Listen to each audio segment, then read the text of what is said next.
मित्रांनो, तुम्हाला माहिती आहे का, युरोपचं जे आत्ताचं टेम्परेचर आहे ते थोडंसं उबदार बघायला मिळतं.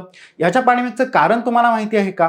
कारण एक सागरी प्रवाह आहे ज्याचं नाव आहे अटलांटिक मेरीडायनल ओशन सर्क्युलेशन, म्हणजेच AMOC. आता हा AMOC एक्झॅक्टली आहे काय? चला तर या व्हिडिओच्या मार्फत आपण काय करूया, याला बघण्याचा प्रयत्न करूया.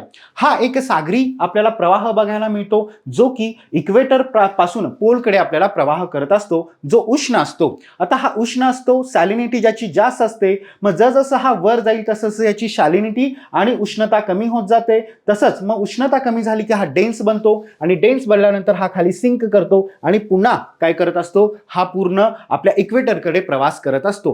यालाच आपण AMOC असं म्हणतो. आणि हा AMOC पूर्ण युरोपचं जे सध्याचं टेम्परेचर आहे तो बॅलन्स करण्याचा प्रयत्न करत असतो. आता ग्लोबल वॉर्मिंगमुळे होतं काय आहे, हा AMOC जो आहे हा खाली सिंक करण्यास काय होत आहे, वीक होत आहे. कारण का, जो वरचा ग्रीनलँड मधला जो बर्फ आहे तो बर्फ वितळून काय होत आहे, फ्रेश वॉटर याच्यामध्ये ऍड होत आहे. त्याच्यामुळे काय, सॅलिनिटी कमी होत आहे. त्याच्यामुळे हा परत जो युरोपमधून खाली इक्वेटरकडे परत येणारा जो आहे तो प्रवास त्याचा काय होत आहे, वीकन होत आहे. आणि याचाच परिणाम आपल्याला युरोपमध्ये अतिशय थंड आणि तीव्र हिवाळे आपल्याला बघायला मिळत आहेत. तसंच त्याचा मान्सूनवर सुद्धा इफेक्ट जो आहे तो सुद्धा इफेक्ट आपल्याला बघायला मिळत आहे.